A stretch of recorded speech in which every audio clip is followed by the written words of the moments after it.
Bismillahirrahmanirrahim. Assalamualaikum warahmatullahi wabarakatuh. Pada pertemuan kali ini, kita akan membahas mengenai pengertian dan struktur teks LHO. Apa itu teks LHO? LHO memiliki kepanjangan laporan hasil observasi. Sebelum kita masuk ke materi, yuk perhatikan hal-hal berikut ini. Di sini terdapat sebuah buku yang termasuk dalam benda yang memiliki jenis dan manfaatnya. Berikutnya ada juga kupu-kupu yang termasuk ke dalam hewan yang memiliki klasifikasi dan juga manfaatnya.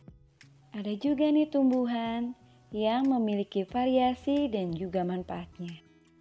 Nah, benda, hewan, tumbuhan yang memiliki jenis, klasifikasi, variasi, dan juga manfaatnya itu bisa kita observasi.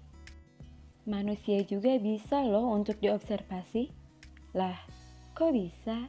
Iya, karena setiap manusia, kita ambil contoh siswa ya, memiliki gaya belajar yang berbeda-beda. Gaya belajar ini muncul dari kebiasaan dan cara mudah kalian mendapatkan materi.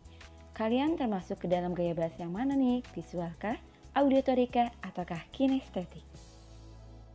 Jadi, semua hal yang memiliki jenis dan juga manfaatnya itu bisa loh untuk diobservasi. Sekarang kita masuk ke pengertian teks LHO. Teks LHO atau teks laporan hasil observasi adalah teks yang menjelaskan informasi umum tentang sesuatu seperti alam, tumbuhan, hewan, dan lain sebagainya berdasarkan fakta dari hasil observasi yang telah dilakukan. Adapun struktur teks LHO ini disusun dalam 3 bagian, di mana yang pertama ada yang disebut dengan definisi umum, deskripsi bagian, dan deskripsi manfaat. Definisi umum merupakan bagian pembuka atau pengantar dari hal yang akan disampaikan. Contohnya, Taman Nasional Baluran merupakan perwakilan ekosistem hutan spesifik kering di Pulau Jawa. Taman ini memiliki berbagai macam flora dan fauna serta ekosistem. Pada bagian definisi umum ini ditemukan adanya kata merupakan.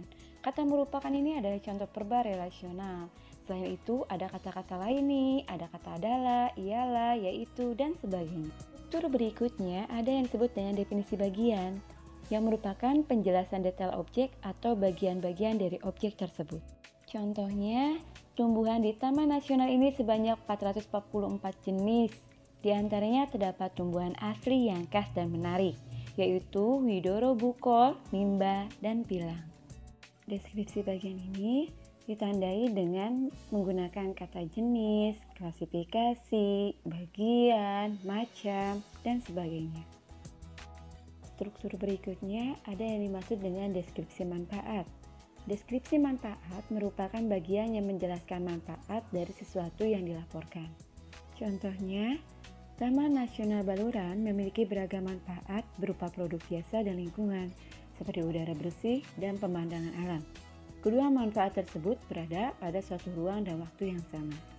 Nah, deskripsi manfaat ini berarti ditandai dengan penggunaan kata, manfaat, dan juga guna.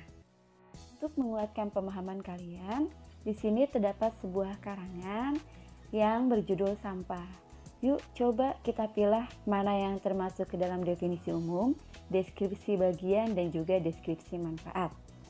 Di paragraf pertama termasuk ke dalam definisi umum.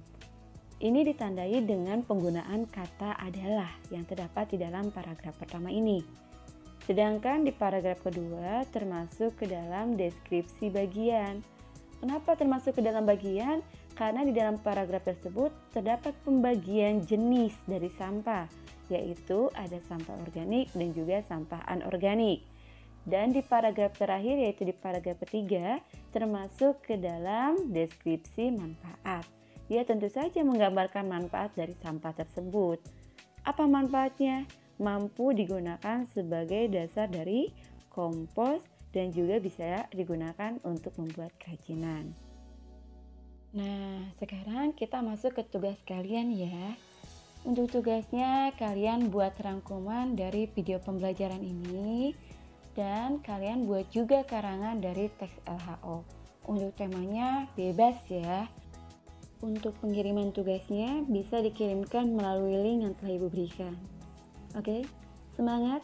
Untuk pertemuan kali ini, diakhiri saja. Cukup sekian. Assalamualaikum warahmatullahi wabarakatuh.